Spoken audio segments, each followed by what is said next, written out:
So you started FXCM in 1999 and you've built it to be the world's number one and the biggest broker, right? This is the late 90s. There was like a big stock boom. I made all my money day trading stocks at the time. So I literally decided, I'm going to plow all of these savings because it seemed so easy at the time to do this. And it was literally, that's why there was 6 of us, right? Because we each took our savings and did it. Brokerage or prop trading firm? Great question. Startup. If you were poor on resources, you should only do a prop because I don't think you can open a proper brokerage firm today with less resources. I think you would be half-assing it too much. So you would kind of be pigeonholed into it. My son in middle school was doing prop trading until I caught him. I was like, what are you doing? It's like that. It's like, this is the easiest thing ever. All my friends are doing it too. Of course they were, and they were 13 years old. I think I've met you probably 13, 14 years ago. And to be absolutely honest with you, I don't know if I ever told you, but I was absolutely starstruck. It felt like, I don't know, if my daughter would meet Taylor Swift, probably that's how she would feel. And yes, I just compared you to Taylor Swift. One of the problems in our industry, we go back to IPOs, is because a lot of those brokers are stuck in that $100 to $200 million revenue range, can't break out of it. It's very hard to do that. The likelihood that you'll break out of it without being a public company, without, doing big deals, very low. And I think everybody wants to, but I think that's where you have room for lots of startups to come because you're not getting this lots of giants. And think of it as $10 million of the most useless costs you've ever spent that don't help your business at all. Okay. Hello, everybody, and welcome to our second episode of Dealers Connect podcast. These are the podcasts dedicated to CFD and FX industry heads of trading, dealers, and founders of companies within the retail and institutional space. My name is Elena Pedersen. I'm the Chief Revenue Officer and co-founder of Yourfintech, the fastest execution technology on the market. And I'm joined here by my wonderful co-host, Brahman Garanan, the CEO of Yourfintech.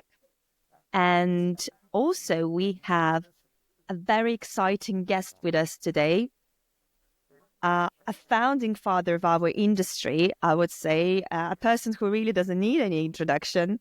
It's Drew Neef, the CEO of Trader Tools. Welcome, Drew. Thank you. Glad to be here.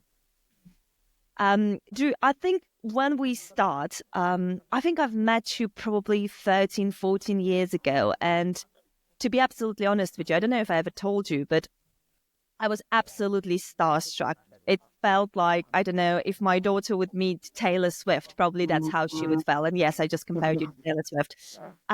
So do you mind telling us a little bit about your, initial career path or serial entrepreneurship path, right? Because Trader Tools is not the first company you've invested in. So could you please tell us a bit about that? Sure. And, a smart person once told me, and I'm keeping his name anonymous, I can take all the credit, is that it's better to be lucky than good. So all the good things in life come from, being at the right place at the right time. And I think that, so I started career in FX in 1998, and it was the first company in the United States. It's called MG Financial Group to do online FX trading. I was actually literally with DAM and GFT were like the first guys to come up with a platform in the United States. And at the time, it was really only Saxo, IG, and CMC were around, in Europe. And so it was a very small industry, right? Like super small. Everybody had very few clients. And I had no experience, right? I just left military service and I had no experience whatsoever. But they couldn't, because they were so young and nobody wanted to work there. There was no regulatory framework for the industry. They didn't have a choice. So they had to hire me because no one else would work. And I worked the night shifts. I worked midnight to 8 in the morning. Was that in New York? And yeah, out of New York, yes. Yeah. Back when New York was safe to work from midnight to 8 in the morning. And then it was I started that. We did that for I would say a year and a half, a little less than 2 years. And what I noticed was essentially all the customers would come when I was, because all the customers were overseas. So all the customers were coming in when I was, I wasn't even in sales, right? When I was working, and it was really, the company was small, had a very few clients, maybe like 1,000 clients, right? And was treating it as if this was like phone trading, just based on, I didn't think about the user experience, about speed, about all the things that we take for granted that everybody wants today. That's kind of where the brainchild, for FXCM, came in. And there was me and two others. We left, and we partnered up. There were 6 of us that started FXCM. So I started FXCM in July of 1999. And again, it wasn't a lot of people there. And I think we were the first one, to very arrogantly say, oh, we can do the whole world, right? So we actually started in Japan in pretty much 4 months after, we started the company. It's like one of the most difficult markets, but at the time it wasn't, because there was no online trading in Japan whatsoever. And so we went to China in 2001, right? It was a very, we started early in lots of places. And then by 2003, we were already, decent sized company. We got a bunch of really large futures firms in the United States that used our platform as a white label, and that really launched, the company into being, Can I interrupt you for a second here, Drew? Sure. Basically, you started working for a financial company, which as far as I understand, is more or less investment company that used to provide the derivatives as well. And like in 1 year, just like that, you open your own venture. Can you elaborate a little bit like that for the current people that are working in the same setups, like being employed, and how is it possible in general? Like, okay, you work for 1 year and then you just go and invest. What you found some investors? How was that structured? Yeah. So so 2 things. One, most young people, I was like 25 at the time or something, 24, 25. And, I had lots of ideas, and nobody cared to listen to any of my ideas because I had no experience. They thought that you didn't know anything, but I said, neither do you, because the industry is new and nobody knows anything. And, they had the people who started it. They're not, stupid people. I had 20 years of experience in FX, just in the phone, institutional side of the business, didn't understand retail clients, all of those type of things. So a lot of it was, at the time, was lucky enough. There was no regulatory framework. There was no licenses. The barrier to entry was very small. I made all my money. At the time, this is the late 90s, there was like a big stock boom. I made all my money day trading stocks at the time. So I literally decided, I'm going to plow all of these savings, because it seemed so easy at the time to do this. And it was literally, that's why there was 6 of us, right? Because we each took our savings and did it. That was kind of the initial, investors. Cool. Plus Visa and MasterCard were also the initial investors, unbeknownst to them. And really, that essentially was that's kind of how we started. It obviously extremely difficult to do that today. You're seeing that today more like the prop trading industry, and again in places where it's the barrier to entry is very, very low. But in FX today, obviously that is not possible anymore, which, again, right place at the right time. But a lot of this was, there was obvious errors, obvious stuff, right? That was, So super Drew, simple. You saw, here's work. Sure. so you started FXCM in 1999, and you've built it to be the world's #1 and the biggest broker, right? So what were the biggest challenges, but what were also the biggest like breakthroughs? What was the things you would think we would say, okay, this is the thing I've done right, and it's really, really changed a lot of things for me. Right. So I would say, obviously, in today, this all seems rudimentary, but like if you looked in 1999, we had so the feeds were very slow in the industry, right? So there was only Reuters and Bloomberg had feeds. Then you fed them through a spreadsheet. You would get picked off a lot, right? From Bloomberg to spreadsheet, and then into the platform, which was mostly people were using HTML at the time. It's not HTML5, and so the HTML, I don't know what it was, 2.0 or something. And so it was, you can imagine there was, execution speeds were very slow, were 3-4 seconds. And what happened was people were getting picked off a lot, and they were obsessed with this concept of we have to make money on every trade. For the institutional business, trade sizes, especially on the phone, were larger. So P&L was measured by every trade. And it was actually the first thing we realized, no, actually, this is tiny trades. The P&L per trade, if we lose money on it, it doesn't matter if we get picked off. So we actually were the first ones to come up to allow for automated, people were changing prices manually, and people were confirming. Up until 2001 and 2002, the industry confirmed trades manually, every trade, right? There was a dealer sitting yes or no on every trade. And we were the first ones to say, no, we're going to automatically let everything through, right? Which meant with latency and all that we weren't going to make money on every trade, and we're going to lose here and lose there. And you had to start as a B book because banks would not accept trades unless it was $1 million minimum size. A lot of those type of issues. So even back then, you started from B book, basically. It's Absolutely. Not vice versa.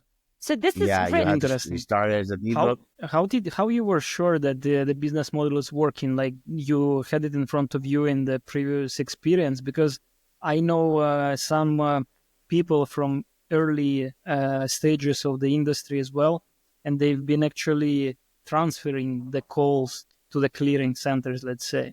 And you, as an opposite, you started from B book. Like, did you realize directly that majority of the flow is gonna to be monetized in this way better? How did you run your Why risk? Did you start I think like that's that? what Roman is trying to ask here. Again, better be lucky than good. Spreads in euro dollar, just as a, think of the thing, were 5 pips.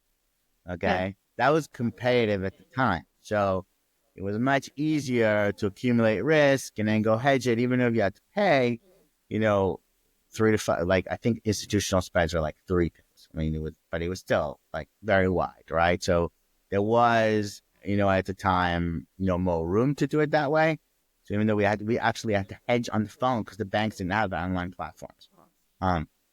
So we would hedge on a phone while taking trades online. So you can imagine there's all sorts of accidents and issues, but so there was a lot of stuff like that. But I think, if you look at as the thing went on, so first, we did speed.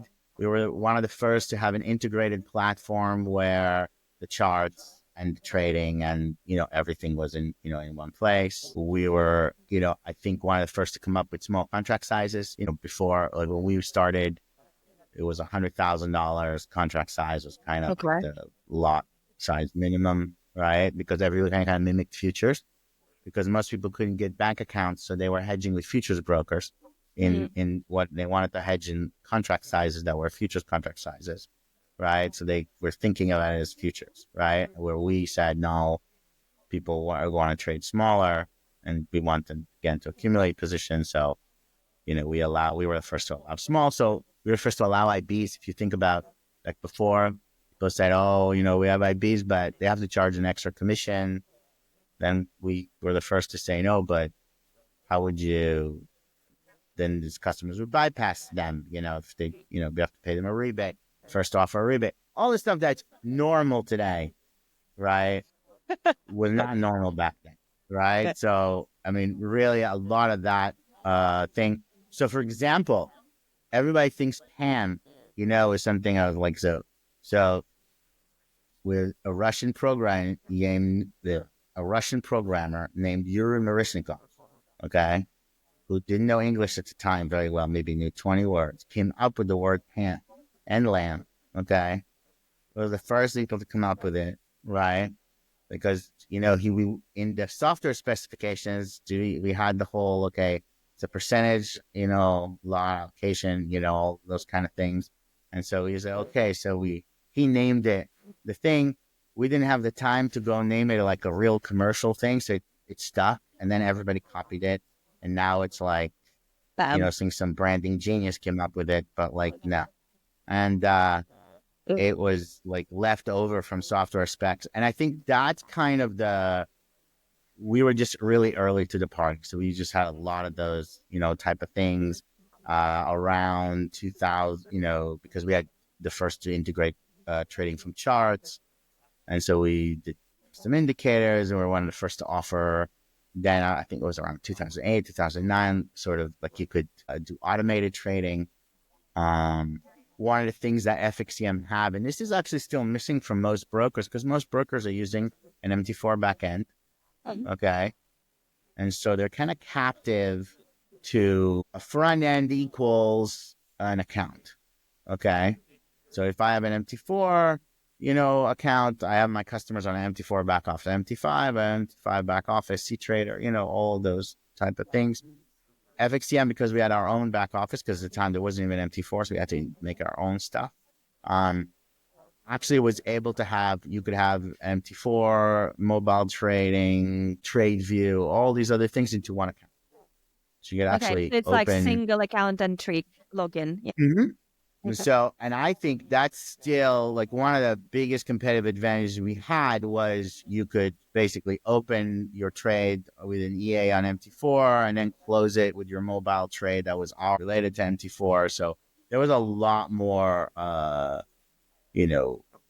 having your own back end is a huge thing, right? And I still think today a lot of brokers, that is a big missing piece. If you look at what FXCM got burdened with, if you will, that a lot of brokers got right, that started kind of the 2010 and afterwards, was FXCM was stuck with this massive legacy platform. It's huge overhead, 100 programmers, all of these things, right, that it had to maintain, where a lot of other players rented an MT4 server and said, yeah, we're done. Now let's focus on what can we control, onboarding and all those things. And actually, in a post-2010 world, that was the better bet, right? But in a pre-2010 world, that was not easy to do at all. None of that stuff, none of the vendor systems worked very well, right? And so, the companies that before 2010 really sort of were at a disadvantage because they had huge overhead that the MT4 brokers didn't. But as you get scale as a broker, I think having your own back end is one of the most critical things, to do.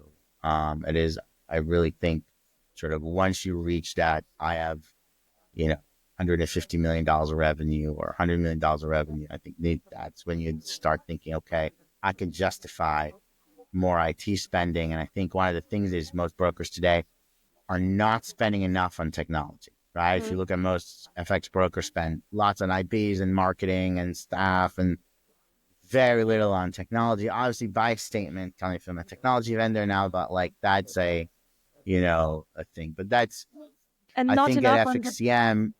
and not enough on dealing departments, I think, in general as well. In general, yeah. I think people are not doing enough with analytics, not doing enough with, technology, and really just in general, not a, and I know that like FXCM, we had experience. We wanted to build all ourselves, wanted to do everything, internally, and just ended up with large bloated staff, right, to do it, and didn't transition, right? Once the vendors did become available, just didn't, transition to do that, and really fell behind, right? So like FXCM was probably at the cutting edge until, 2010, maybe 12, really got all the pivots better, primarily because we had our own stuff.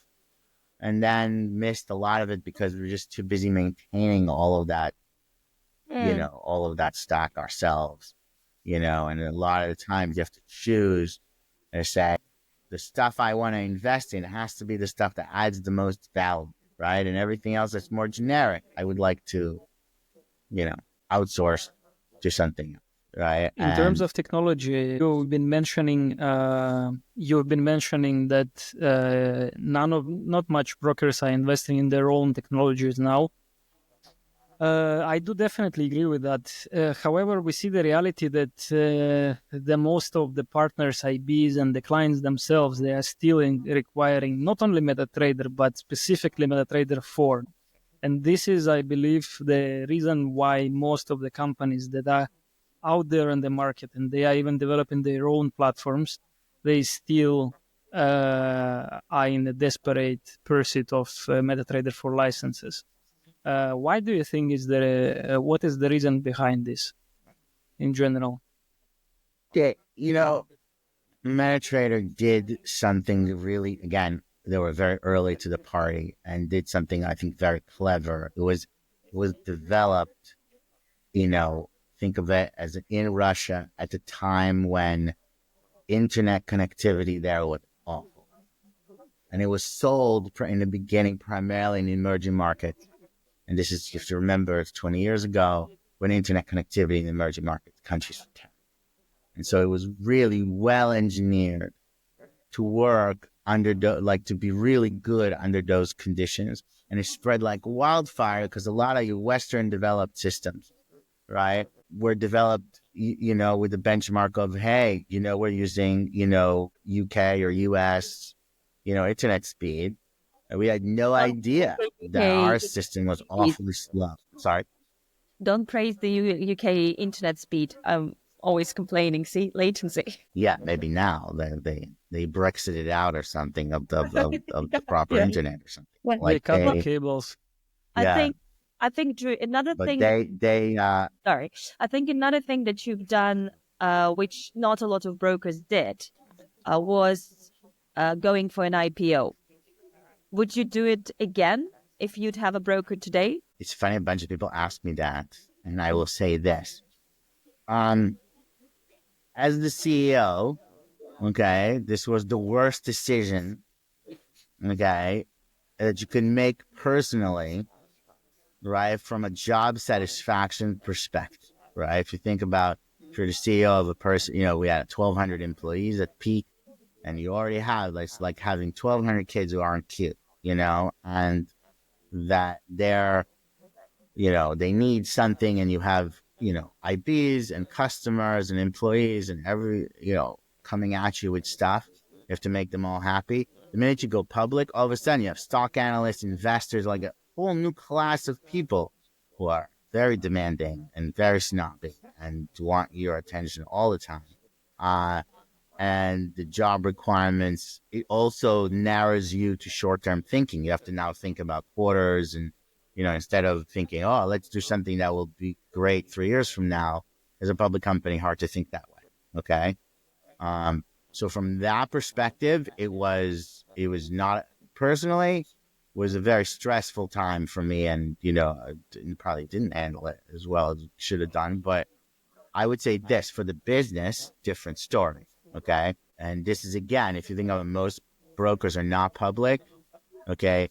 Credibility for FXCM went through the roof when it went public, right? And the same for IG. If you look at IG, is not only, where they are, the thing is, they've been a large multi-billion-dollar company, and no one's doubting that's the case because of this, of this Do you issue. think And it's still we possible? saw Do you think it's still possible for brokers? absolutely.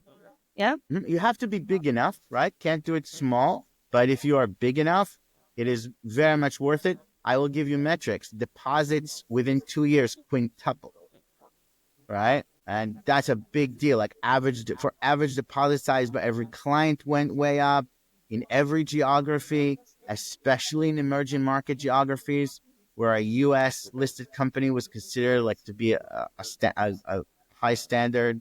The credibility by institutional counterparties was unquestioned. You never had problems with banks, payment providers. all of those type of things. Like you walked into a room and everybody knew you were real, right? Well, a lot of FX brokers today have a problem is they have $100 million company. They know it. They're carrying that ego and arrogance of, hey, I have $100 million company, I have a $200 million company. By any stretch of the imagination, that is a stunning achievement, right? And they walk into a room of non-FX people, and everyone's like, what's this guy? Is he like a restaurant owner? Like, who never heard of him, never heard of your stupid business. And, have a very hard time getting respect at a bank. And if you look at most FX brokers, you can see the stats. Most FX brokers, even decent size, don't have a PB at a bank. Yeah. Are paying through the nose for payment technology, payment services. Credibility is a financial credibility is a big deal. So the IPO, and obviously from a personal wealth perspective, it is, we sold 25% of the firm, to the public when we went public. So obviously that allowed us to partially exit while still maintaining control of the company. So there is a lot of reasons why there is good positives to go public. Whoever is the guinea pig to be the CEO needs a raise, because he's going to be the person who's going to be on trial every day of his life until he quits.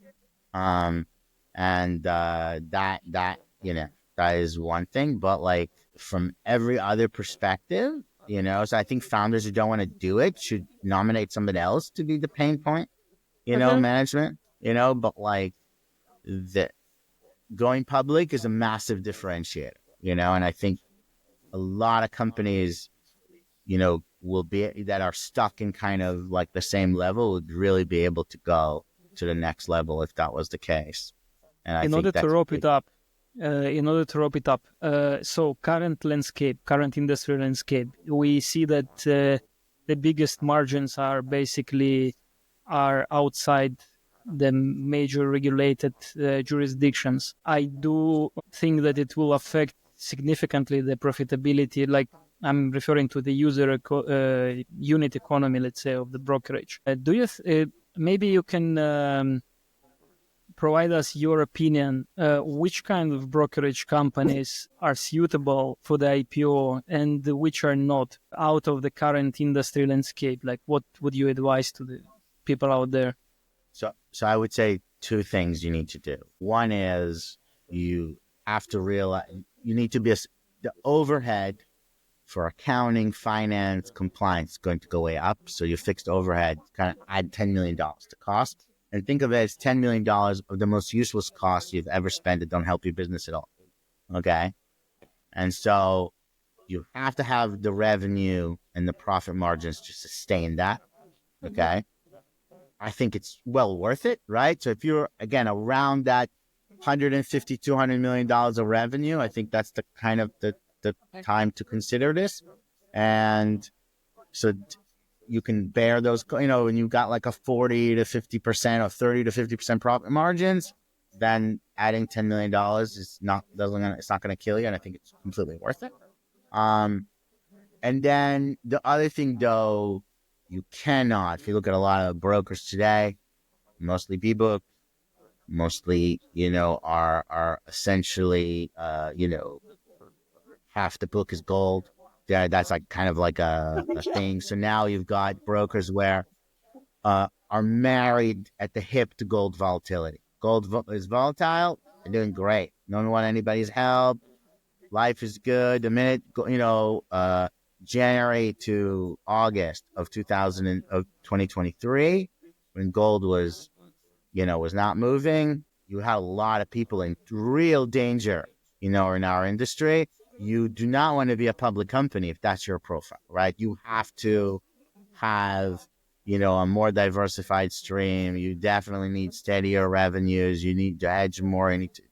There's no way around that thing. So if you're coming in with the mentality of absolute profits equal best thing scenario, it is not, right? Because as a public company, if you went through that period where your earnings are going like this, it would be transparent to the world, right? And your stock would collapse and, you would have issues, We right? And will. I I think think that we that's will. something where, I think we will talk about this. About, well, flattening the curve, right? As we move into more of like a risk profiles. But just out of Mhm. curiosity, you've done FXCM, and what did you do after when you stepped down from FXCM, moving into your current venture, but in the middle? Sure. So I've done and still do a bunch of consulting for a bunch of the big brokers. So all FXCMs like former competitors. I tell them about my mistakes, right? Hopefully they don't make the same. Um, and I do that. Um, I have invested in a few startups and a few tech companies. So one is Trader Tools, I'm the CEO of, and Trader Tools provides trading technology mostly for the dealing room and regional banks, and now also for FX brokers. And this is like essentially real market making technology. If people want to do true market making and not just B booking or A booking. Can you Um, tell us and then what I is invested in a market company. making? So that we will stop right here and I will ask you straight away, what is true market making and what is booking? Because I think there are a lot of people who think it's the same thing and internalizing is the same thing. Right. And I think of the B book is, the old term is bucketing, right? You're taking the trades, they're never hedged, and you're basically hoping and praying that the customer is wrong, in a leveraged environment when the market is moving. That is primarily the right call. So it works out. Okay.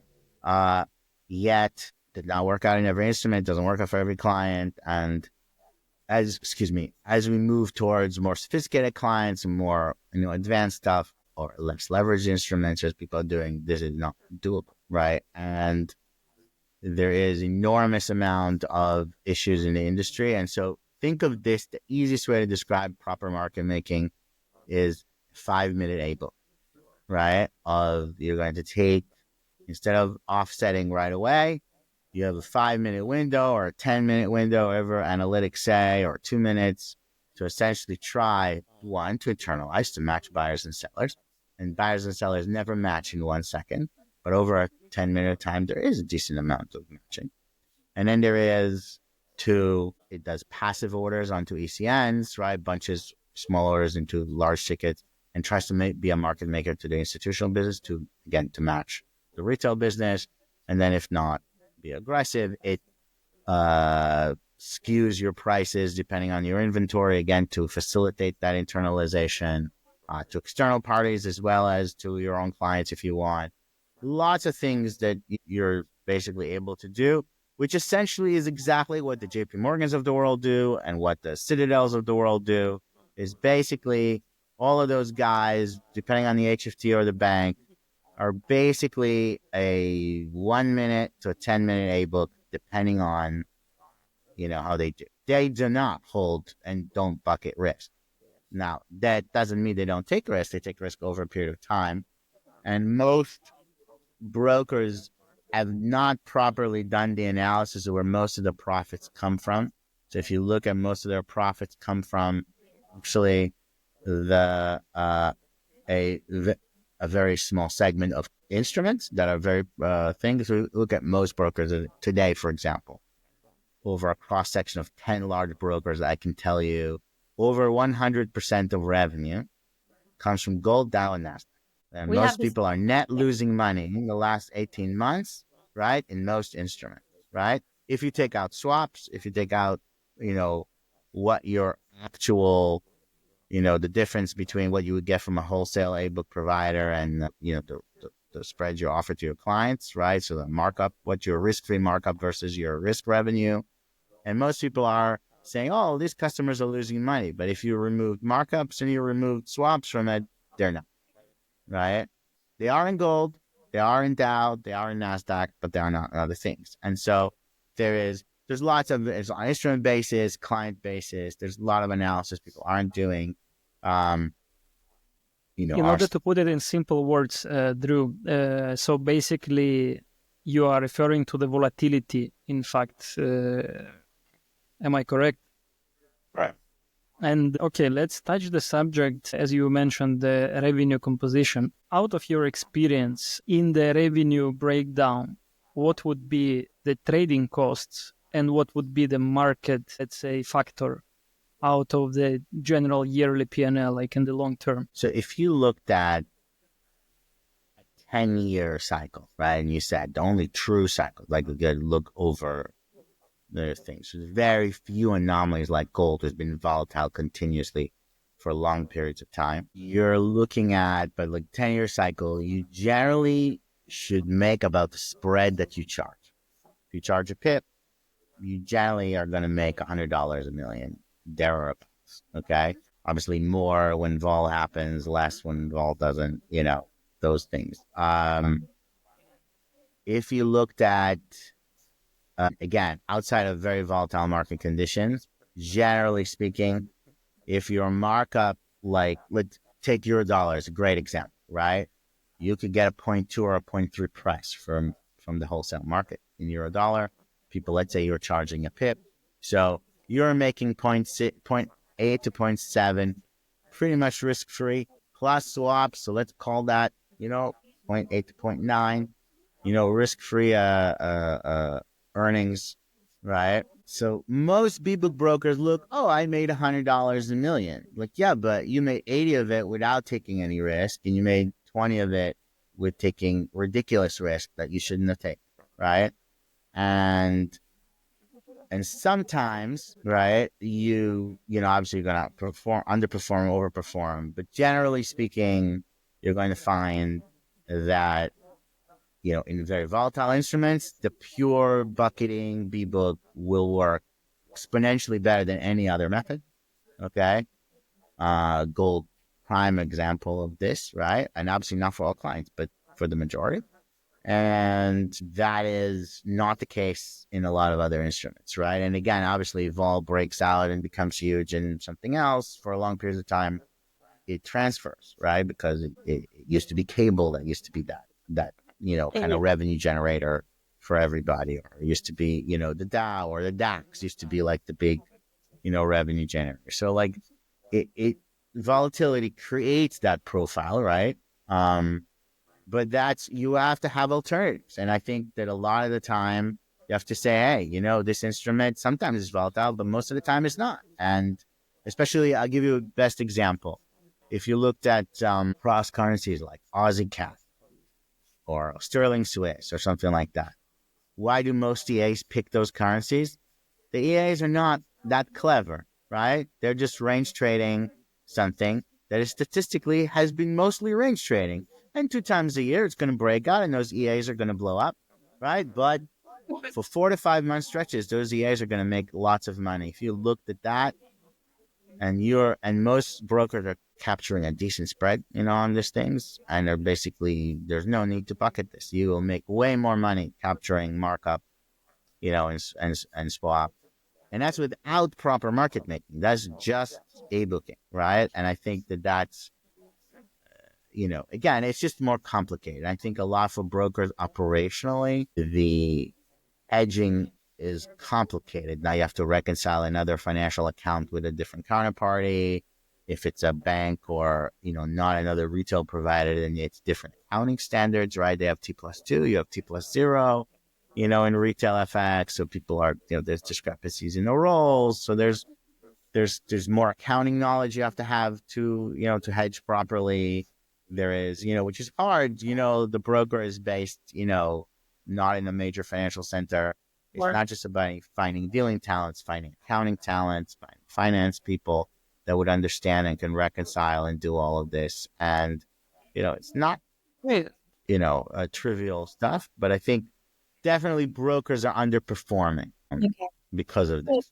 So, Drew, do I hear it correctly that your client profile is more of a broker that actually has volumes in, well, I don't want to say exotic, right? But something that is less volatile with a wider spread? Or am I wrong with that assumption? It works on anything. It is optimal, right? If on the more exotic currencies, emerging markets, cross currencies, the more exotic CFDs, right? Just because when the spread's higher, there's more to capture, right? And all you're trying to do in that 5-10 minutes is capture as much of the spread as you can and not pay away to an LP, right? And so the wider the spread, the better you do, right? So those on a per million basis, those instruments work the best, right? The more volume you have in it, the better.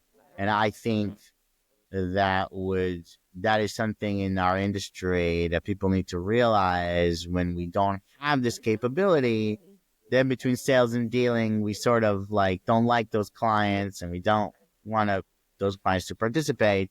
And that's where we have bad reputational problems, and, even though it is not the majority of the flow, it is, a big source of reputational damage, that a lot of firms, have, and therefore leads to lower deposits and trust and all of those, type of issues. And a lot of brokers really, if they can address it, and it'd be 100% is people know, if I make lots of money here, I will get paid, right? And they'll continue and actually incentivize me and, do well by me. I think that the performance of the broker is going to, be significantly higher, because even attracting more B-book clients, right? All clients think they're going to make money. Majority do not, right? But if the winners are not treated well, like there is a problem, because the losers all think they're going to be winners too, right? And nobody goes into thinking, oh, I'm going to put $100,000 in here and lose it, so don't worry about it. These guys will treat me well, And I think that's a huge, thing. A lot of brokers are spending an inordinate amount of money in marketing because they're not reputationally, Well, doing this well enough, right? that's a very interesting point, because what we see right now is a lot of brokers offer artificial trading conditions, right? So zero spread, no swap, no this, no that. And to me, it seems very destructive. Um, what's your opinion on those kind of marketing messages, right? Is there a way to actually run a brokerage with that sort of conditions, or are we talking about more of a cash flow business then? So, the interesting thing is, once a lot of people offer something, you're sort of stuck in the conundrum of do you not, if you don't offer it, you're not competitive, right? So a lot of the issues are, do you have the analytics in real time to say, hey, who should be swap free, who shouldn't be? And eyeballing is not real time analytics. Most dealers think it is. Like it can't be spreadsheets. It has to be real things. And I think that lots of those things people need to understand what themselves to get themselves into. The minute you say swap free, you essentially cannot hedge it profitably, right? Because if the guy's in and out every 2 hours, swap free is fine. If the guy's holding positions for 5 days and you have to hedge those positions, you're paying swaps, he's not.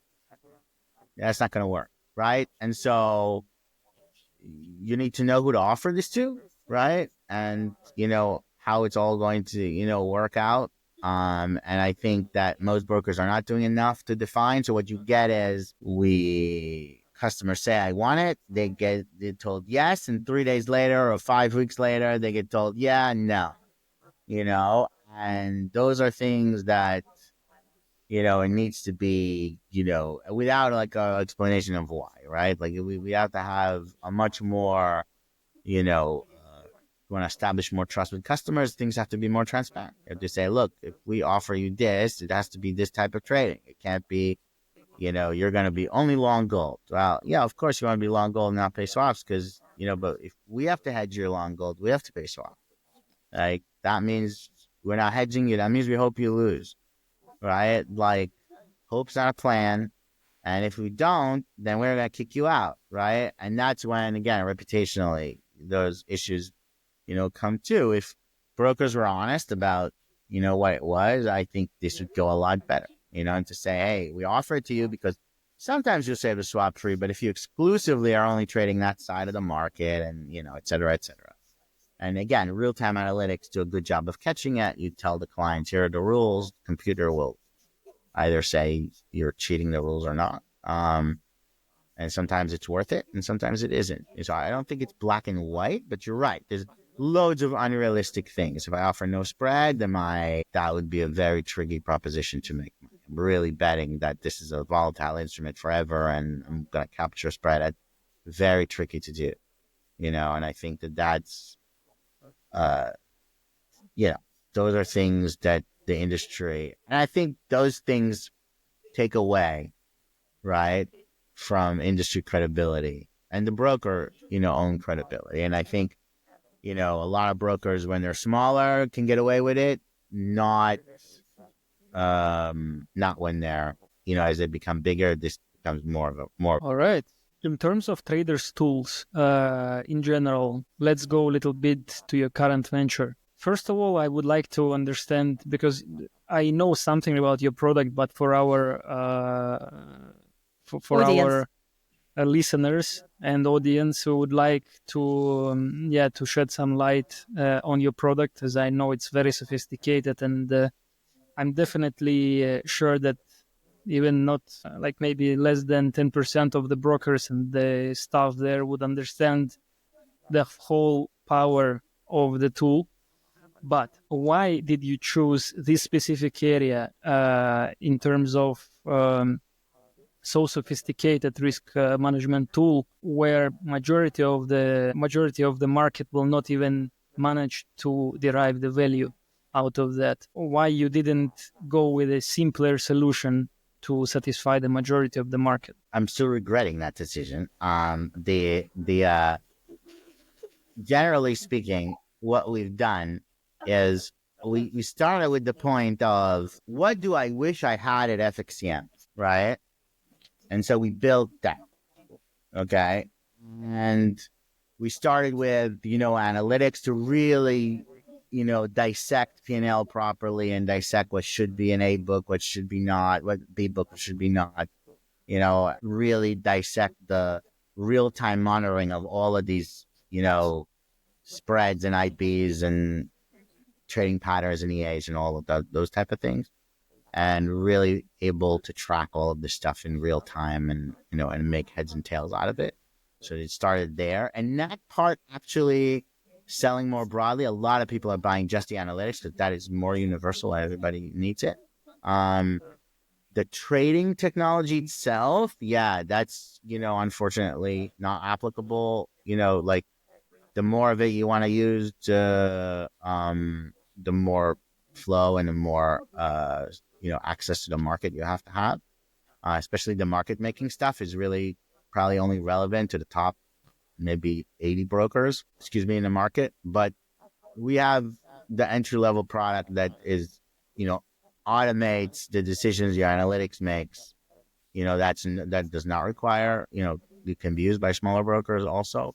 But I think that what my hope is, right, with all of this stuff, is to essentially, we start people with analytics, we go with the, then the proper routing and risk management, using those analytics, right, and really make the process of the risk management by instrument, by, global, So you so educate you can them really that journey, right? So you educate them through that journey.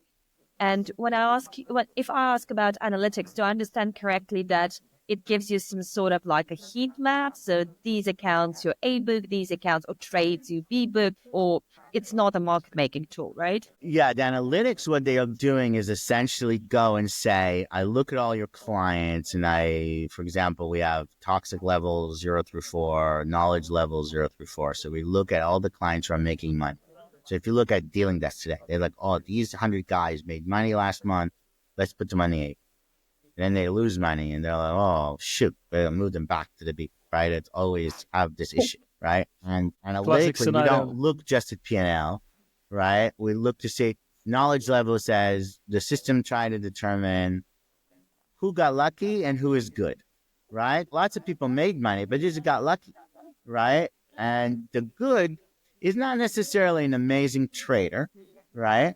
But a trader that doesn't use as much leverage, a trader that is, a lot smarter about, for example, as discipline in taking losses. And, that's the system will go figure out who is not lucky, right? And he may not be making money today, okay? But he's a disciplined trader.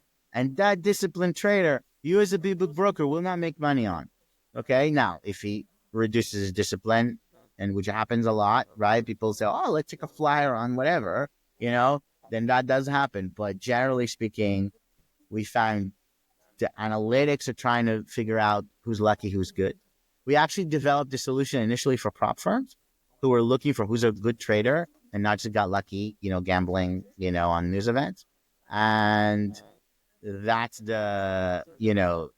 that I think is relevant to all brokers, right? So who's lucky, who's good, in what instruments. And you'll see again, the more disciplined traders are not using some genius EA, right? They're just saying, to make this EA work, because it's a range bound thing, let's do Sterling Swiss and let's do Aussie Kiwi. Why? Because they're more range bound more of the time. Statistically, if I'm using a range bound system, right, which is not a very intelligently trading system, right? Mm-hmm. And it's actually really good to market make against that system, but in those currencies, not good to bucket against that system. So most people are using the same type of EAs in gold and losing their shirt, right? But if you use the same system in Aussie Kiwi, you'd make a fortune, right? And the customer is not necessarily a smart customer. The EA is not necessarily the greatest EA. You just picked low leverage, the right instrument, and that's the deadly combination for if you're trying to be booked out, right? And it's not to say that the client's always right, and they never when the currency really has a spike, the client will lose. But overall, clients will make. So the analytics really tried to say, one, separate lucky and good, separate where does my P&L come from, right? Does it come from which instrument, at what time, what type of customers, how much of it is swaps and markups, and how much of it is real risk that I'm taking, and allows you to simulate. A lot of brokers, you'll see, CO, dollar yen, I made, XYZ money, and I made, $30,000. Okay, great. How much risk did you take? We took $50 million worth of position risk. Well, that's insane, right? Like you risked, massive swings in P&L to make $30,000. That's not worth it, right? If you made 10 million, okay, then that risk reward is there, but you didn't. So now we put the thing, if you put $1 million position limit on your dollar yen thing, how much would you make? And you say, 27 or 24. Well, now you take a very small, the risk adjusted return should definitely be, I'll take $1 million of risk for 24,000 rather than $50 million of risk for 30,000, and there is that to do that. So there's a lot of those things, where people misconstrue where their P&L comes from, misconstrue how much risk you have to take to capture the majority of the P&L. A lot of the time, sales and dealing are at odds because sales brought a big client who was, everyone's thinking, he's got a $3 million deposit. He could lose $3 million. Yes, but if he's low leverage and if he's in positions, he can also hold these positions and never close them. And, he may hold big floating losses at times, but he's not going to get margin called, so there's a lot of those type of things, right? So be able to watch, those things. And a lot of the times the best clients for the B-book are the little ones, not the big ones, right? Even though everybody thinks they want the big ones, but it's the little ones that are more reliable, tend to use higher leverage, tend to blow up more, et cetera, right? So that, those are the things that, you sort of, really pick, the stuff. And again, at FXCM, we had people doing this, right? And now this is tech that doing it. There's really no need today with AI to go and have people do it. Yeah, and guessing on P&L and guessing. And, dealers sometimes are focused like clients. They're like, the last 2 weeks what happened? The last month what happened? Because here's a guy who made $500,000. My boss is yelling at me. And I got to transfer him, right? Just close his account or do something, and no, we should have captured it when he had a $5,000 account and he was super disciplined. That guy should have not have been in the B-book already, right? Not have waited for disaster to strike. Thanks a lot, Drew, for the extensive explanation. I believe that will be very useful not only for your potential clients, but in general for the industry participants. We actually went through your website and we saw some really interesting selling points that is mentioned there. Specifically, you are referring to use a toxic flow to your advantage and to price flow once deemed unprofitable. I believe this is very intriguing, and Can we a lot of dealers identify would like to find for out the more. dummy? For the dummy, can we identify what toxic flow is? Because a lot of people have very different ideas about it. Right.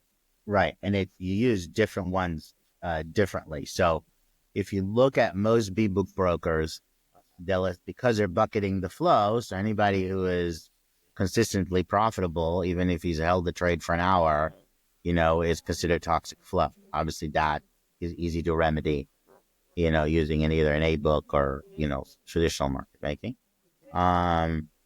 And if you looked at customers who are more toxic, even for the A-book player, because they are going in and out a lot faster, and they are trying to take advantage in wrong prices, and those type of things.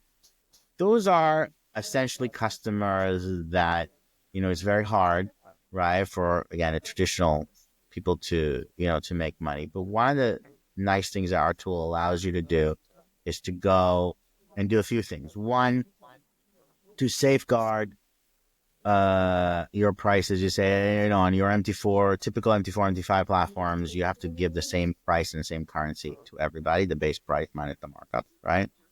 But our tool allows you to put different last looks and different protections of if the customer is off by 0.1, do I still want to accept this trade or not accept this trade? Or by 0.2, what's the tolerance level? What's the last look level? So the system will say, hey, if the client it hit my price and in the next 200 milliseconds, which is less than a blink of an eye, it's moved against me, which in retail world means he was hitting he was hitting me at the wrong price, right? Then I don't want this trade, right? So there's just a protection mechanism. But there's also ways to say, using SKUs, once you're building inventory from your regular clients, you can build a feed for the more toxic business, and that's either institutional business that's more toxic, that would run you over if you make a markets to it, or retail clients that would, right, or the brokers that you would then say, hey, I'm trying to incentivize, my clients are long, I'm trying to incentivize other people to take the other side of it, and I'm going to skew my price to do that. So I want all the people to hit the wrong prices because they think they're taking advantage of me, but for me, that's a hedge. I want them to do that, right? And so there's lots of ways, to go do that. And that's a better way of having somebody hit you, even though he's paying a discounted spread because you skewed your price, right, to make it more attractive for him, right? Then you having to pay an LP, right, the spread. And so it is, 100% adds to internalization, saves money in external hedging. Or if, for example, there's a huge arbitrage in the market where soft flow in institutional business, for example, if you're a retail broker, you have soft retail flow, you can get a 0.2 euro from the, the big wholesale banks and HFTs. Okay. But if you looked on it in institutional ECNs, euros like 0.6, 0.8, right? Because the institutional customers are not getting 0.2 because they are more toxic. So if you got hit at 0.2, and again, I'm excluding markup because that's kind of risk-free revenue for you. But at a wholesale level, if you got hit at 0.2, and that's your risk revenue, right? Then it's better to then, our system will take that and say, instead of me go hitting a 0.2 at the JP Morgans of the world, let me go and offer a price, right, on the fast matches or hotspots of the world, right, at a 0.5, at a 0.6, because that's the spread over there. And I'll be 0.1 better, right?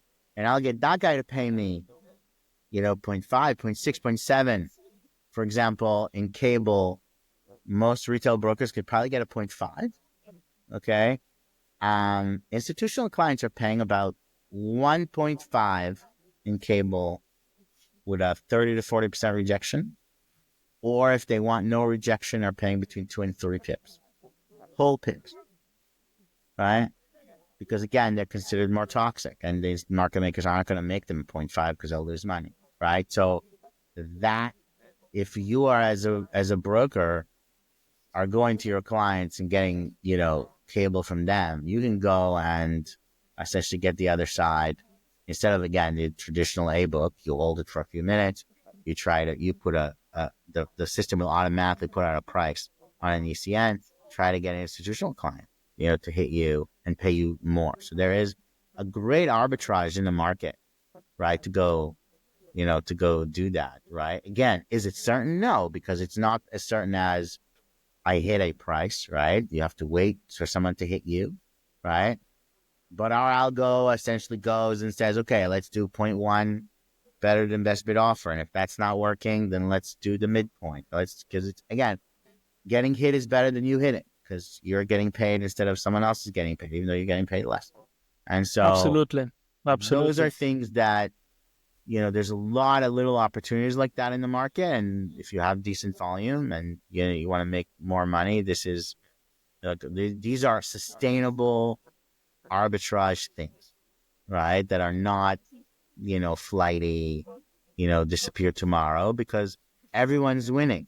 The guy who's taking advantage of you is winning because he's got a cheaper spread. Guy who is in an institutional business, the guy you are winning because you're not making markets to him exclusively. You're just closing a position you have from your retail clients, which you already got spread from. So that everyone's winning in that scenario. That's the only sustainable arbitrage just left in the market. And everything else is a temporary, I'm taking advantage of it because someone's analytics are slow. And that's, always going to close at some point. Right. So So that's Drew, generally what we mean about monitoring toxic flow. Drew, so yeah, thank you for that. One question. On several occasions, you've mentioned different execution venues, such as ECNs. So I'm just wondering, your clients, what kind of liquidity do they need to be connected to? Do they need to be participants of those exchange venues, or can they work with liquidity providers? I don't know, ATFX, or can they work with the banks? So what kind of liquidity profile do they need? And what sizes of the brokerages, like what kind of monthly turnover there should be in order to take benefit from your solutions? Yeah, I think that at $20 to $30 billion a month, it begins to be semi-interesting, right, for them, right, to make the investment. And I think that obviously the more you do, the better, right, because you want to, concentrate. Traditional market making is all about scale, right? And the more scale you have, the higher your dollars per million, and the risk reward is going to be just so much easier to monetize. And with essentially less risk with keeping like pretty high reward. And so I would say this: if you look at from a market access arena, you're looking at you can do different ranges. For example, there is definitely benefits to saying, okay, I only have access to a few prime of primes that are my LPs. There's definitely a lot of good you can do with just that. Okay. Not the same as if you want to really do some of these arbitrage opportunities and really monetize this properly. You want a more real PB. Doesn't have to be a bank PB. Like Hidden Road can be an option, right? That would give you access to go hedge at an ECN and make a market at an ECN, right? And that would be key. Or for example, in CFDs, there's no ECNs, right? So you really want actually a base of institutional customers like your competitors that you're making markets to. Like if you have a prime of prime business, then you can go skew the CFD feeds for them. Because again, you're giving them a bargain. They'll hit your skewed price because they're trying to find the best price possible, and you're closing a position for yourself. So that would be a way to do that, right? Without ECN access. So in CFDs, because there's no ECN, that's what you would do. If you have competitors, they essentially would be your access venue, right? Or large clients that you don't want to take much risk on. So that would be, one way to do it. But I would say the optimal experience, you either have a bank PB or a Hidden Road type setup, again, which gives you access to lots of different things. You want a passive venue, you want, bank market makers or large HFT market makers, but it's not always necessary. And I would say that there's lots of advantages and disadvantages even in a prime of prime business. Probably get more NOP limits from those players. You get better margin requirements from those players. It's not always cut and dry, right? To go and do. It's really the thing about all of this is really making sure that you have an honest conversation with your prime of primes to align themselves, right? If you're planning to send them, like you have a lot of gold flow that mostly loses money and, you can only take a certain amount of risk and you're sending them stuff that generally loses money, then the rev share is not out of the question. I think it in that arrangement works, right? If you're sending them selecting only the stuff you hate, which is the stuff that makes money, sending that to a rev share account that's swap free and all this stuff, like you're already you're sleeping with your mistress on the wedding night. Do you know what I mean? Like that's the problem, right? Like you're already basically saying we're going to be divorced soon, and like that's just never going to, as a relationship, that doesn't work, So you approved and everything because it just, already, and then you expect something else from yeah, it. right. And so like there's just, the sales guy at the prime of prime says, hey, we can take everything. But no, let's have the conversation of, I want this account for this purpose, this account for that purpose. A lot of times we just don't do that. Now, at a bank, we can't have that conversation. They have one account and can only does this, what I described, which is they'll take your flow, they'll hedge it over the next 5 minutes, and they want stuff that fits there. You can't tell them, well, if my clients lose money, I want, like, they don't monetize that. They don't care about it. I really And like so, this idea, what you mentioned about being transparent and open with the liquidity providers, because I do actually see that there are a lot of dealers that are just sending only the toxic flow to the LPs, and then they get their execution, hence the revenue out of the ebook flow jeopardized big time, and eventually they don't even realize that. And I believe that dealers, this is for you specifically, that we have to be open with the liquidity providers in order not to have the surprises on the midterm. And I do actually agree with that. But Drew, let me please get back to the second statement, which I believe will be very interesting for the dealers. Again, it's about minimize, like I will quote now, minimize hedging costs by passively hedging. This is first point which I would like to elaborate on: eliminating spread costs on hedging and capturing additional spreads on hedges. So we have basically three very strong statements here, and I would like to elaborate on that, please. Maybe, a couple of bullet points for each one will be enough. sure. And I can say essentially that what we're trying to do is, so the analytics will go and say, okay, your flow is, generally speaking, Mr. Broker, your flow is positive, meaning moving in your favor on average for about 5 minutes. Okay. And so it gives us a 5-minute window by which to take your trade and hedge your trade. Okay. And so some of it is going to come from the fact that because it's 5 minutes moved in your direction, so there's a spread you captured from the client plus movements in your direction. Some of it is going to be what I described of, you're going to go to the wholesale market where it costs more to hedge because these are caustic player. So you can offer them. So even though your client on a wholesale basis only paid you 0.2 in euro, right? Because we are only thinking what the dealers charge for risk. Even though you charge them a pip, the 0.8, I believe, went to sale, from that, right? Risk free. So you as a dealer should only be counting 0.2, right? But then you can go on the fast matches of the world and go capture a 0.6, right? For the other side. Instead of paying a 0.2 to somebody, right? You can go and get paid a 0.6 or 0.7, right? And that's where you can capture extra spread. So not only can it potentially move in my favor, but also I can go and offer it passively and make more money, on it. Can you elaborate a little bit on how do you actually do that? Like by placing limit orders somewhere else? Like what do you mean exactly? Like just to elaborate for dealers. Sure. So what happens is the software looks at life from an inventory perspective. So as your inventory accumulates, right, your euro accumulates, it'll say, okay, at below, I'm making this up, below $1 million, it'll just aggregate buyers and sellers in your clients. Okay. At $1 million, you'll say, okay, we reached $1 million. We are going to now, the software will then take that million, go to Fast Match and say, hey, I'm going to do passive offer there. Leave it at 0.1 better than the best bid offer on Fast Match right now, right? And try to get one of the clients on Fast Match to hit me, right? To pay me the spread. Okay.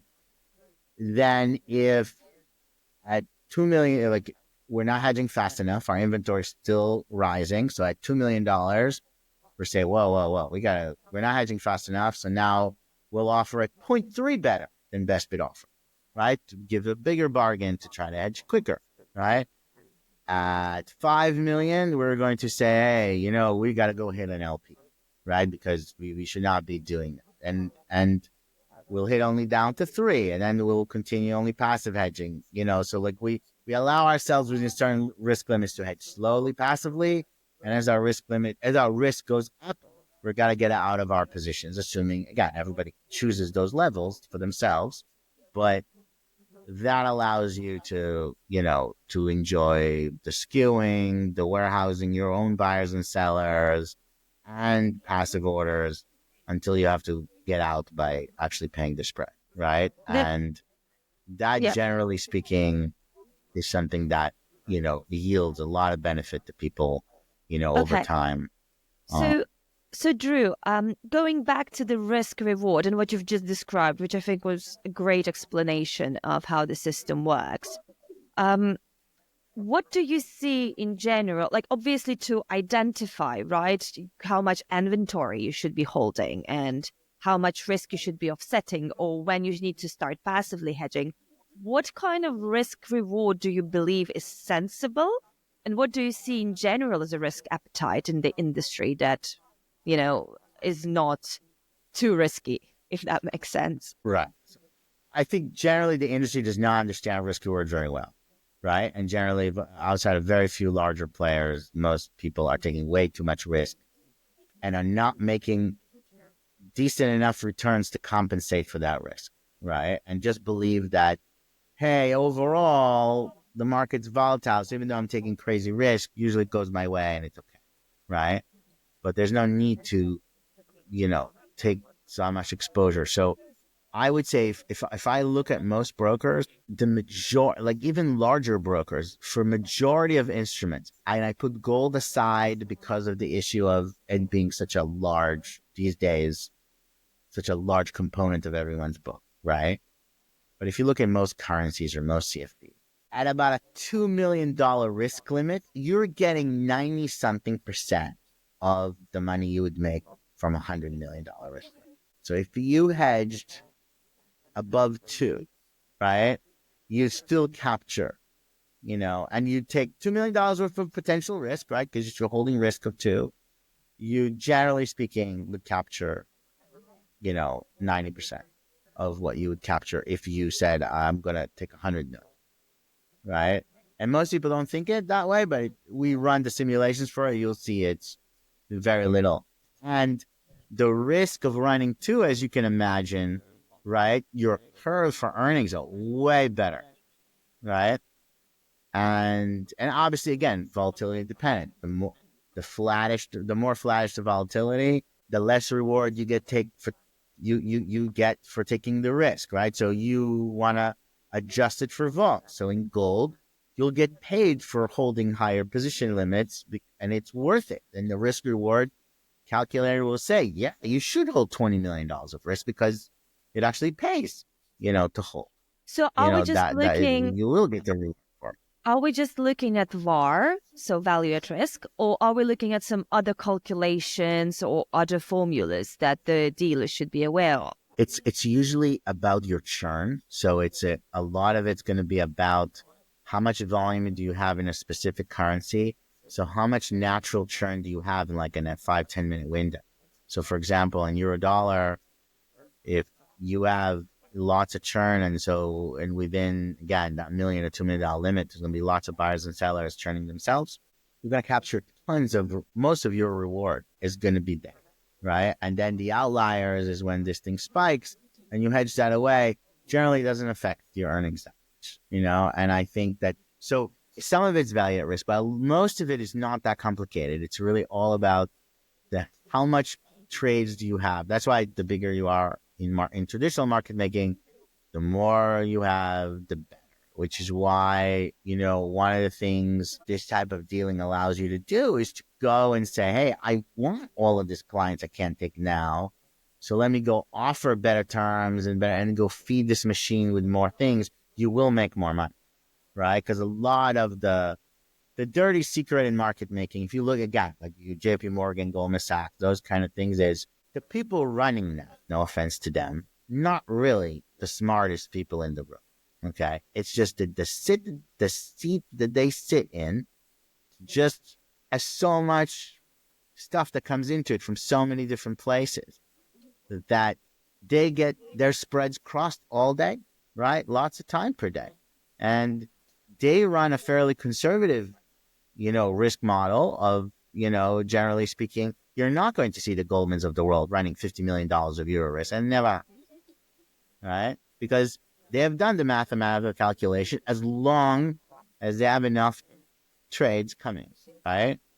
And they weed out that doesn't fit the profile of what I'm looking for, right? So the guy who's in and out in a second or two is like, yeah, we could throw him out because there's no way to hedge that profile, right? And so those are things that you have to look at, but a lot of this is going to be based, like usually most people will find that in most instruments, you can get most of your performance, if not all of it. And sometimes in very range bound conditions, you will outperform with less risk because again, if the market's dead, right, the more positions you have, the worse it is, right? Because you're allowing the stuff to trend, to come back for all intents and purposes, right? It goes a little bit against you, and then it goes against the client, then it comes back, and you're allowing all those positions to sit there. Where if you didn't, you would have been better off, right? And if you are opening the startup now, today, first question, what would it be? Brokerage or prop trading firm? Great question. Startup. If you were poor on resources, you should only do a prop because I don't think you can open a proper brokerage firm today with less resources. I think you'd be half-assing it too much. So you would kind of be pigeonholed into it. The days of starting this on the cheap are Let's define the poor on resources. Let's say, like me, for example, my approach is to be always cost efficient. So let's say I have 100,000 for testing of my hypothesis if I'm good at business. So what would you advise to go? I will tell you, if you think about a broker, right, the thing is, I would say for most startups, is if you're starting a brokerage firm, you're trying to solve a lot of puzzles. You're solving the risk puzzle, the technology puzzle, the marketing puzzle, the sales puzzle, all of those things. We all know that the sales and marketing puzzle is the most important puzzle. I'd start with an ID. Solve that puzzle first. Go get brand awareness, go build the traction, go get clients. Because that at the end is the only thing that really matters, right? Actually monetizing those clients, once you have a lot of them, a lot easier, right? Absolutely agree. I would say go get yourself lots of clients, and then go and say, oh, how can I build something a little more differentiated? You monetize more. But what's there to monetize? You can build all the sophisticated things you want and overhead. If you don't have a lot of clients, then it's irrelevant. Right. Okay, so now in terms of this subject, as per my understanding, the prop trading is relatively easier than forex brokerage in terms of obtaining the clientele. So am I correct assuming that you would go for prop? Yeah, just because the eyeballs. So if you look at social media alone, right, just the eyeballs say, right, that you can attract a hell of a lot more eyeballs. And if you can retain those eyeballs and you can build the brand off of it, it's much easier to then branch out and say, okay, I'm doing this too and this too, and it's being more sophisticated. and getting more. But like first, the magic thing is, can I attract lots of people in this industry? Perfect. In terms of sustainability of the prop trading business, then okay, I believe it's interesting subject, and let's touch this one now. So, sustainability of the prop trading business model. We definitely expect the regulation to step in and to definitely affect the industry. Do you think that it will be sustainable in 2, 3, 5 years? Because I see some people, they're actually dropping their FX businesses, selling it away, and they just move into the prop trading firms businesses fully, as if there is no future for the brokerage. There is only for prop, which is questionable. What is your opinion on this matter? I would say a 90+% of the prop businesses that are out there are running an unsustainable business, right? That once somebody said, oh, you would have to prove that you're giving real money to winners and you're funding them and they really have a shot at making real money and blah, blah. Yeah, that's, that everyone knows that's not right. And so for most players out there, if you think about why it's so attractive marketing wise, because the clients aren't stupid. The clients are sensing and saying, wait a minute, this is kind of too good to be true. I get to risk what? Like a little bit of money and potentially make like 20 grand. Of course, I'm going to choose that first, and how do you go wrong? Right. So if that was a square deal, right, and I didn't have like, oh, well, there's, a million things to fine print, then, this would be the world's greatest thing, but again, I'm completely unsustainable, right? So the risk reward is so in favor of the client. This is why the clients are so attractive, right? But then on the back end, they have to put a lot of shenanigans to make sure that, to even out the risk reward so they don't go bankrupt, right? So the offering is going to, at the end of the day, have to be more honest, right? To essentially say, we are looking for people who are not lucky. We are looking for good traders, and good trader is not like, oh, let me gamble on the next 20 news events, and I'll hit 3 and, I'll win and, do the same thing with live money. And, if it doesn't win, it's not my money, so of course I want to do it that way. There is, my son in middle school was doing prop trading until I caught him. I was like, what are you doing? It's like that. It's like, this is the easiest thing ever. All my friends are doing it too. Of course they were, and they were 13 years Until I old. caught them. And yeah, I was like, wait, what's this? And like there was this thing where I didn't even know that I was like, a thing that I do for a living. Like, of course I know what this is, and it's like, oh, Dad, so only kids in high school know this, so like, yeah, it's not for grown-ups. You know And nothing. so like, right, so it was on TikTok, right? Like he if I told him what I do for a living, he'd be like, yeah, it's boring. I don't know what you do. But but it was on social media and it was a phenomenon, right? It was like a big deal. And so if you look at that, but it's a big deal because, even the 13-year-olds figured out that this is like, wow, this is true. Like I could risk $200, $300, maybe I make 20 grand, like, of course I'm going to do it, and so that, at the end of the day, the prop traders, right, are going to have to get to a point of, we are looking for real traders who could be consistently profitable, right? Not make millions of dollars, but be consistently profitable over a 6-month period of time or 3-month period of time, with enough trades and, prove that they're real risk managers, et cetera, et cetera. We all know from a, blood temperature level of human beings, right? It's one thing you learn, about humans, right? Being in the FX business, and you have clients like FXCM, they're clients from 150 countries. You learn that we're all the same, and that most of us do not have the temperament for proper risk reward, which is why the big book works so well, and we are not good money managers and at all. Right. And that's just a like across the board. Right. And if you look at someone who's going to be super consistent about it, I mean, that's going to be very few people. Right. So the reality is, the more realistic it is, the less attractive marketing wise it will be. right now they get to live in the shadows and play with it, but like at some point, right, the more it's going to be enforced that, hey, no, you like, if you said you could go trade, you can go make $1 million with real money and we'll give you 80% of the profits, then duelist, that has to be true, and that is not the case, right? In most places are some, but not in Absolutely.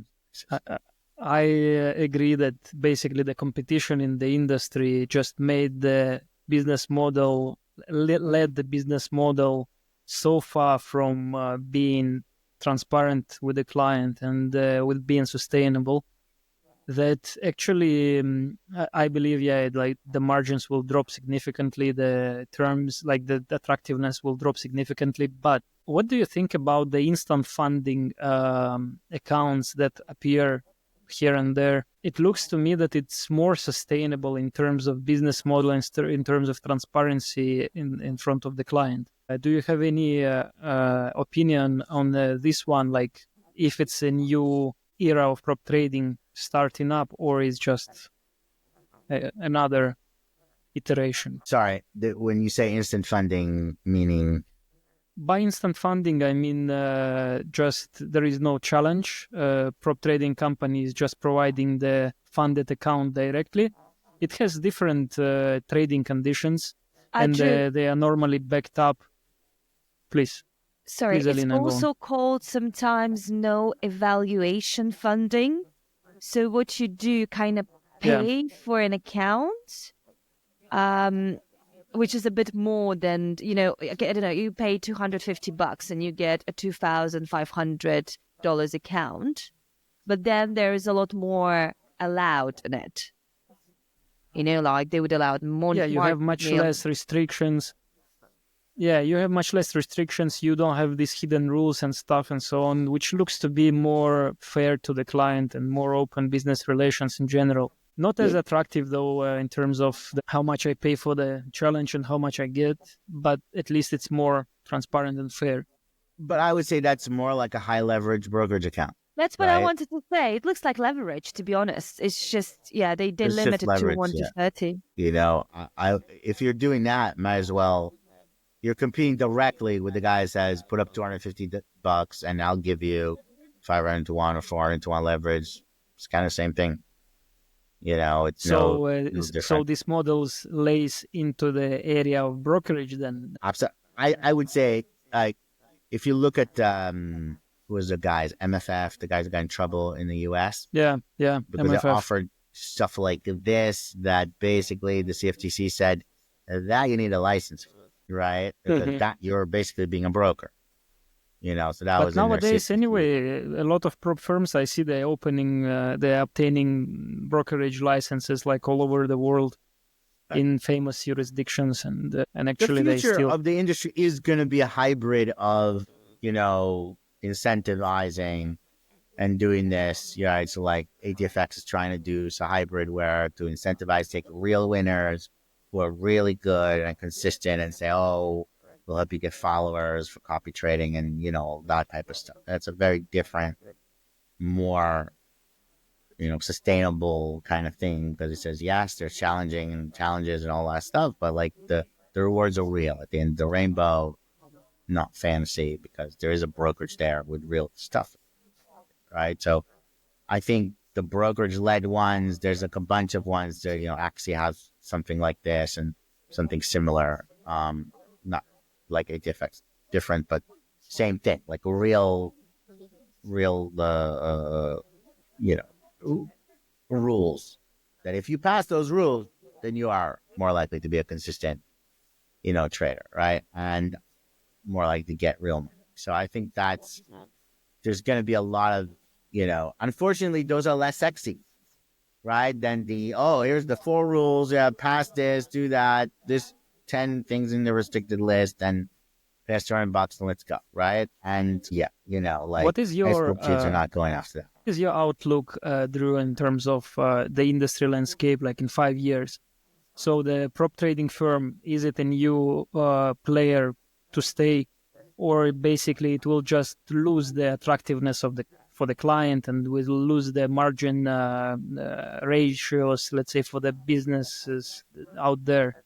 Like, what do you think? If you look at kind of the trajectory of the FX industry in general, as restrictions became more in kind of Western, countries, you move more to emerging market countries, it's going to be the same in the prop industry, right? It's going to move more towards emerging markets as you get restricted. So I think the brokers who are primarily competing in emerging markets are going to have prop trading firms compete with them for longer, right? Because obviously it's going to be a while before those restrictions go there, right? So where in Europe, prop firms may be gone in 2 years, or US or something like that, right? Whereas, that's just going to, in the Middle East, that's going to maybe 5-10 years, right? And so that's going to be a jurisdiction by jurisdiction kind of thing, depending on where the regulators are, right? And I think I think in general, the industry has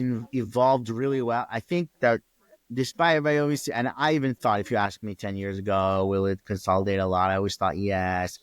But if you look at the wealth creation in emerging market countries, it is unbelievable, right? If you look at what has happened in Vietnam, in Malaysia, and in Latin America, right? In places in the Middle East that were not rich before, like the Jordans of the world, right? Like those places, like income levels have gone way up, education levels have gone way up. So a lot more those people are participating in technology and outsourcing and stuff where they're getting more westernized kind of levels of salary because they're working for, offshore firms.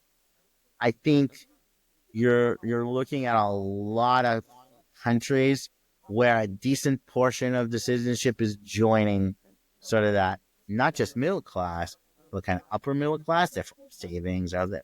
So places where in 2010, brokers would have said, oh, this country is like, the Vietnams of the world. This is where you're getting $200 deposits from. That's not the case today, right? Absolutely. And, I was in Vietnam last year. Apartments on the water in Ho Chi Minh City are $500,000, right? You are not making local wages. That's the case, right? You have to have real income to do that. So that was not like one or two apartments. That was like buildings and buildings, skyscrapers full of those places, right? So I think that you look at what brokers outlook-wise are doing well, because wealth in so many countries is surging to a level like education, like to a level like you wouldn't have thought you would have programmers in Colombia.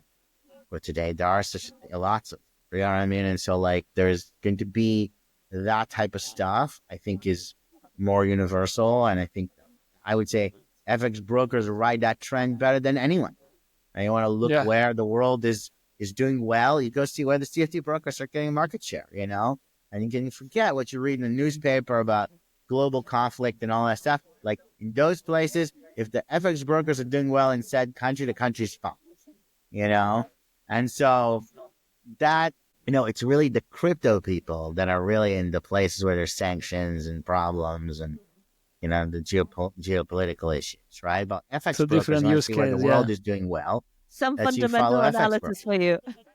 Yeah. Like FX brokers are a great way to see where that is, cut through the bullshit, right? Of And where how to wealth is adopt. growing, and you can see exactly where that is, and I think from that perspective, as it opens up for those places being bigger, like it allows for more brokers, for more competition, for more stuff.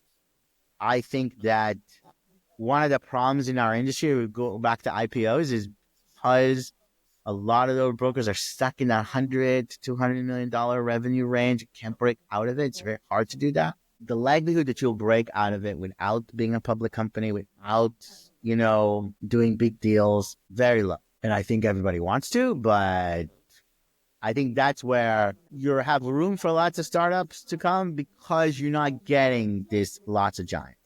And most of the giants in our industry are clustered in Europe today, in their little single share CFD niche, right? And they kind of, or, Saxo and their thing, like that, not really where most of the industry is, right? And I think that that's, unless you have the same phenomenon happen where those customers can get bigger and really dominate like certain landscapes, you're going to still have lots and lots of brokers running around. Cool. Thanks a lot for the opinion. I really like the idea that you mentioned in terms of migrating, following the footprints of brokerage, basically companies. And we could speak for hours, to be honest, and it's just the beginning, but I think we need to wrap it up. But the last question that I would like to ask is, Drew, do you see any new interesting trends in the industry, or maybe like in the neighborhood, let's say, industries that out there and we don't know yet? And yeah, like we see a lot of, like, I will give you an example. I see a lot of gamification stuff going on, like sequence trading and other stuff like that, and kind of betting markets like Polymarket and stuff going on. Is a lot of big businesses growing out of very simplistic techniques. Say synthetics, I beg you, because you didn't say the word synthetics yet. No, I intentionally don't mention synthetics because I really like the way you always trick me on that. So I don't touch synthetics now. So synthetics is there. We have clear. I think there's a lot of new stuff that, always the newest stuff. You don't know if it catches traction or not. Actually, prop went from something where everybody thought, well, this is stupid, to just being a massive phenomenon that's going to be one of the biggest trends in the market going forward, right? Then you have things like, for example, what from most brokers, again, only the few big ones have done it, bought stockbrokers, right? CMC and IG, bought stockbrokers and entered, the market. Plus 500 has done stuff like this, right? Like went into, because it's easier to market, acquire assets and, acquire bigger assets and bigger clients because of, really having, stockbrokers, there's a cross sell, or online banking as a cross sell, which I always thought would be good. That's something I think is going to be a thing, because what you're going to see is some of those brokers, some of the large crypto brokers are going to enter FX market. Some of the large, the Robinhoods of the world are going to eventually enter FX, right? So they're going to come and force that on us, right? Because they're coming, for us because they see the revenue, right? So I think there is, you're going to be forced to deal with more of this in the future, right? The other people will enter the industry. And I think you're going to have again, users' sophistication levels are rising. And again, depending on market conditions and things like that, you're going to have more sophisticated AI stuff, automated trading applications that, have not yet made a giant impact. But I think as customers, if you look at what it did for crypto, okay, for brokers, like a lot of where Binance and those guys got all their volume was those automated robot stuff, much more than in FX. If that stuff crosses over to FX, I mean, that would be, a fairly bad revolution for most brokers, because it's very hard to people. Right. So it will be a good revolution for us, Drew. Yeah. Don't you think that it's absolutely the same model, and that actually is absolutely the same outcome for the users in terms of, algorithmic margin trading in FX or in derivative if exchange? Someone thinks they're going to buy an algo and make lots of money consistently, are sadly mistaken. But from the broker perspective, is this person going to lose as fast as, if you look at the economics, I expect, B-Book broker expect $3,000 leverage margin client to lose his money, generally speaking, within a month, right? But if it takes him 18 months, that's not fast enough. And I would have gotten a lot more money out of the same client had I, not B-Booked it. Do you know what I mean? And so it's a totally different world, right? Depending on what it looks like.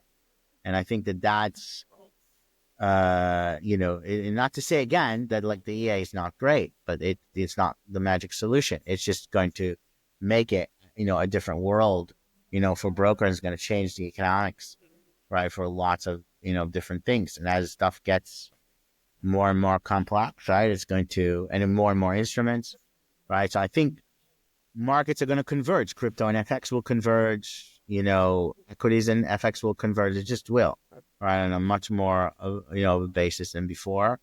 And I think those people who understand it, right, and are going to, because a lot of it has nothing to do with trading. If you think about it, so if you had a stock brokerage account attached to your FX brokerage account, excuse me, then when you're not trading FX, you could put your money to earn interest and do all sorts of stuff and buy, U.S. treasuries or I don't know what. Do you know what I mean? And that's a very different world than I'm sick of FX. I don't know, whatever happened. I withdrew my money, and maybe I'll open an account again. You'll reactivate me. But if I'm already with you, right? You don't have to reactivate me. Convince me, hey, FX is interesting again. Gold is moving. Check us here, right? My account and a bigger account's already there with my stock portfolio and all these other things. So the people who have that, which is very few, okay, are not being good at the cross-selling and animating it. But when Robinhood is going to do this is going to be very different level of things. And if brokers are not ready for that in the future, you're going to be faced with people that you were saying, gamification and all that stuff, are going to figure out the cross-selling and when to move and how to exploit way better, Really good than what it point. is today. So basically, we have already some players coming in like Revolutive, and I think they are launching something in the CFD space as well, or even launched. So They're basically, hiring like crazy in Cyprus right now. hiring here, but I don't think it's just mostly for regulation purposes, I believe. But in general, I do see this trend as well, and it looks like the brokers will have hard time because these guys, they are really big, but they are really big and well funded. And yeah, that's a very good point. So basically, the future is for super apps, let's say so, right? The well-rounded apps that are offering you a wide range of services. Yeah, I think that's one offering. It doesn't have to be the whole, like, that's not the exclusive winner, but I think there is going to be a lot more market share there. I think there's going to be, it's going to be a tougher market for a lot of people. There's no question this is going to get, the world's getting more and more competitive. And, I think part of the reasons to get scale and to grow is to be able to fund that war. And you're going to have to fight, if you're a broker, a much more expensive war in the future that you cannot really rely on what you do today. You're going to have more technological, advances. You're going to have to be a bigger brand. You're going to have to, be a more trustworthy brand. You're going to, because you're people are coming in, have a much trustworthy brand than you, right? And so you're going to have to catch up, and I think that it's hard to do, right? Like that's going to be, these are not trivial questions, and dilemmas are going to be harder. But if people don't do it, I think you're going to face, pretty hard time, So and I think we're there's going to be lots of reaching. different types of. So we're coming back to But moving from. So we're coming back from moving from offshore back into a more sophisticated, I guess, regulations, and in general into running a more sustainable business. Then I don't even know if it's the license that matters as much as the, because the license impedes you, right, in many ways for onboarding purposes and things like that too, right? But like the capability is going to have to be bigger, right? You're going to have to cross the capabilities across different jurisdictions. You're going to have to really, assess that maybe, again, my onshore legit jurisdiction stockbroker will hold the most of my customers' money, and then when they want to trade gold and leverage stuff, they're going to do it on the onshore stuff. But making that work together, there's going to be a lot of dilemmas, a lot of issues. They're not going to be so simple, but I think that's, those are the battles that everyone's going to have to fight over the next 10 years. And there are going to be players coming in from those places to do it. And, if you look at like the Binances of the world, when they get into FX, right? I mean, they're coming with tens of millions of clients. We may think they have no credibility. Well, they have a lot more credibility than every other FX broker does, just by virtue of number of clients. No matter what, we've heard about them in Department of Justice fines and, all this stuff, and it doesn't matter. From a global brand, this is a massive global brand, right? And if you think they're not going into our industry, they must be, right? Absolutely. And so like those are, and I'm saying them specifically, right? There is 4 or 5 guys like that, right? There's going to be, like I said, Revolut, Robinhood, all of those people are coming. And I think that that's something we have to get better. And maybe it's not the exact same strategy, but we have to have a strategy, right, that differentiates us. I don't think you will win the same way you win today 10 years from now if you keep the business the same. Very good point to consider. Based on marketing and credibility. Very good point. Very good point. Let's Great hope for the stuff. better future anyway. Despite this kind of forecast, I'm sure. No, I mean the forecast we is will good. find a way I guess out, we just like need we to. always did. The forecast is good. I think we just need to be more sophisticated, use better tools, and grow as an industry. Thank you, Drew. It was great to have you here. No worries. But I would say the bigger the people that come in legitimizes it more, gives the opportunity for more people to grow and be a bigger thing also. Yeah. Agreed. Great. Agreed. I think a lot of insights shared today, Roman.